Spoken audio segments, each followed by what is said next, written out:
Assalamu alaikum wa rahmatullahi wa barakatuh. Welcome to This Muslim Reads. Let's get right into our first book, I'll Teach You to Be Rich, by best-selling author Ramit Sethi. Check out his website, his blog, I'llTeachYouToBeRich.com. A lot of free content. Um, uh, this man is talented. A lot of good things. There's a lot of good stuff that he has to offer. Make sure you check his site out. Make sure you check him out. Ramit Sethi. I'll teach you to be rich. Let's get right into it. Um, so Ramit says that getting rich means different things for different people. For other people, it might be, for some people, it might be buying that extra cup of coffee every day. For another person, it could be spending more time with their family. So, really, this book is about how to uh, financially optimize our living style so that we can buy that extra cup of coffee or spend more time with their families. So the first section he talks about is credit cards and credit history. He says if you have debt, make sure you don't have a credit card. Prioritize paying off your debt first. But if you don't have debt, then make sure you keep at least one credit card and find ways to improve your credit. So, for example, paying your bills off regularly improves your credit. Calling your credit card company to help to get them to waive off your annual credit card fee. Getting your credit card company and your banks to work for you. Because one thing that I didn't know that he was talking about was that he talked about was. Uh, it actually costs banks more when a customer leaves versus for them to keep them on board.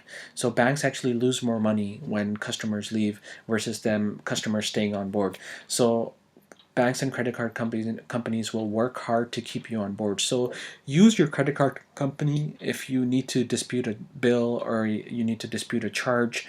Get them to work for you. And there are ways where you can get your credit card company to waive off the annual credit card fee. For example, let's say you open a bank account. One of the ways credit card companies might waive off your annual fee is if you open a bank account with the bank that the credit card company is affiliated with. They might waive off the annual fee this way. He also talks about what's called the credit utilization rate. He says the lower that rate is the better it is. And the formula for the credit utilization rate is the amount of money that you owe divided by your credit limit.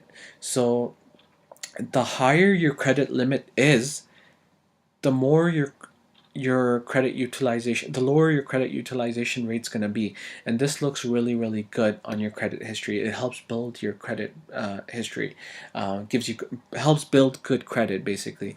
So I've listed two sites, Equifax and TransUnion, which are Canadian websites, Canadian companies that give you your credit score.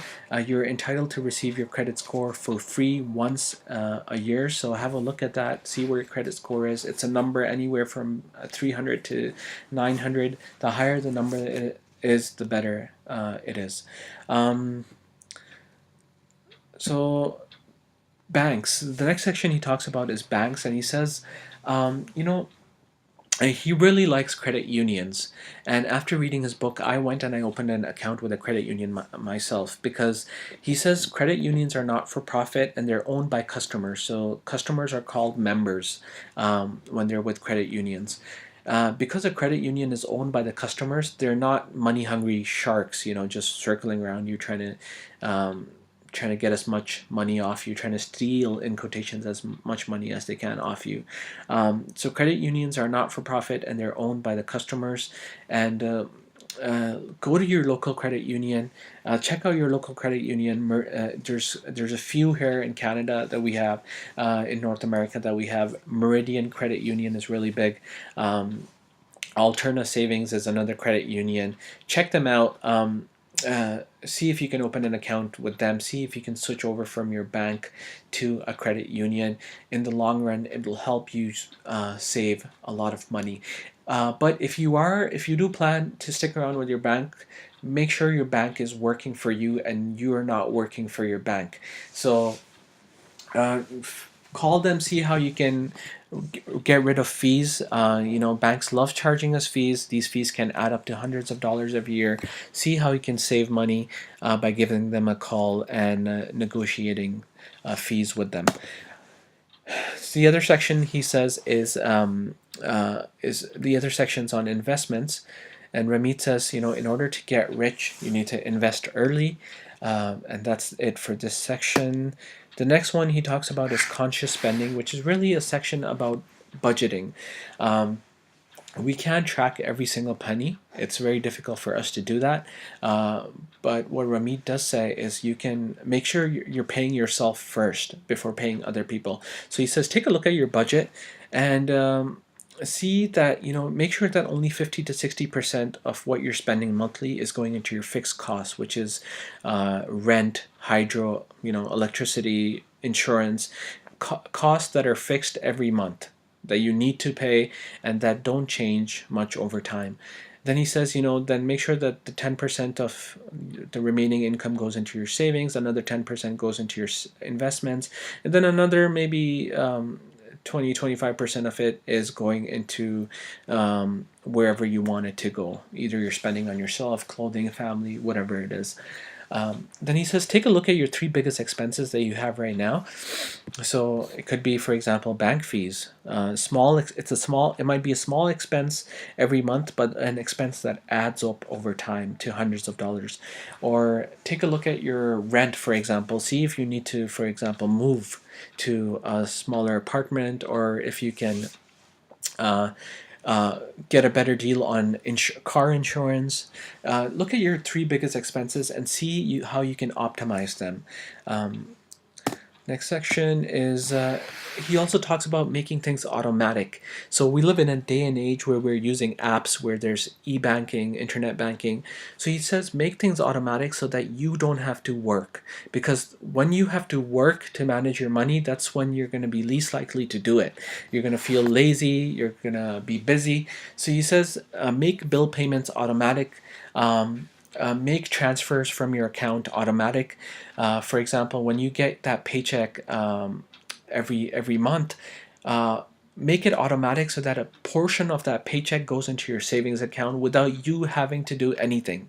And this way, when it's automatic, you're not tempted to spend from that money, and you don't have to do any work essentially.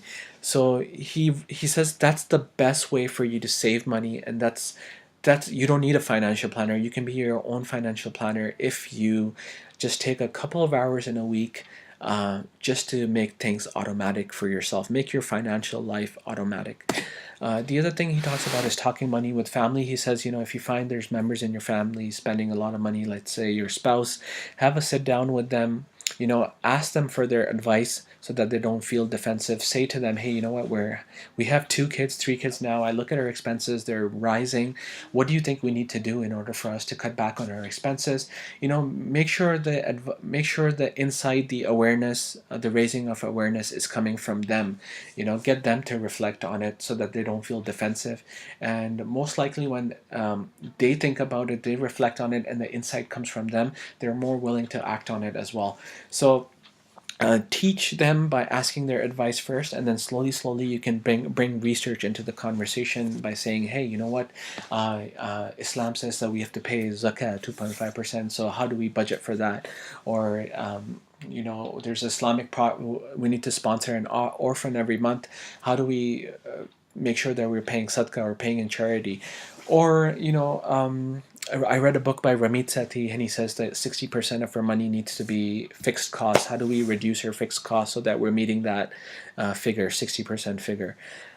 He also says that, have goals. It's easier for you to save money when you have goals. If you don't have goals, then you're saving for nothing, and it becomes very, very difficult to save. So he says when you have goals, for example, a car or a house or some entrepreneurship project, or giving a large amount of money to the mosque, whatever your goal is, make sure you have a goal so that you're saving money for it. And then he talks about extra income. He says, try to figure out ways that you can generate extra income, whether it's through a side project or, I don't know, driving Uber or negotiating your salary. But he says the biggest mistake that you can do is when you have extra income coming in, you increase your standard of living. That's the biggest mistake you can make. Ramit says. He says, and then he gives the example of Warren Buffett, and he says that Warren Buffett, when he was starting off and he was making money, his standard of living did not increase; it remained the same. This way, he had more money to save and invest in projects. So he says, don't increase your standard of living if you don't need to. The next thing is buying a car, Ramit style. I love this section. Ramit has some really good tips about buying a car. He says, make sure the car that you're buying at least lasts you a decade. He says there's nothing wrong in buying a new car because you want to make sure the car is reliable. But he says, make sure it's a car that you can sell within. We're selling it within the 7 years. I've listed the Canadian website here to for you to figure out what the worth of your car is. Ramit does not recommend leasing. Leasing, he says, you actually end up paying more money over time when you're leasing. He says when you're buying a car, make sure you're buying it at the end of the year because dealerships want to get rid of the cars. They want to meet sales quotas, so they're willing to work hard for your money. And this is one brilliant way he got them to work for his money is that he emailed multiple dealerships and he said to them, hey, you know what, this is what I'm looking for. This is my budget. I'm willing to buy a car because I need a car. What can you do for me? And then all of a sudden he had all these different dealerships emailing him, sending him faxes, contacting him because they wanted his money. They wanted him to buy a car from them. So he actually generated competition by getting in touch with different dealerships and letting them know that he was serious enough to buy a car. The last piece is buying a house versus renting. Ramit basically briefly talks about how buying a house is worth it if you're planning to live in the same place for 10 years. But then he also says that, renting, a lot of people don't know this, but renting actually has advantages over buying a house because there's a lot of extra fees, time, headaches that you're saving with renting.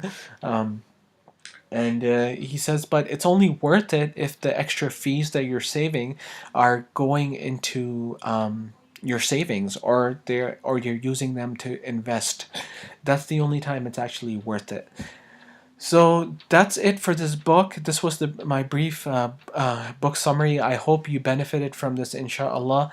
And please feel free to comment. And till next time, this was This Muslim Reads. I'm Ismail Sheikh, and see you next time. Assalamu alaikum wa rahmatullahi wa barakatuh.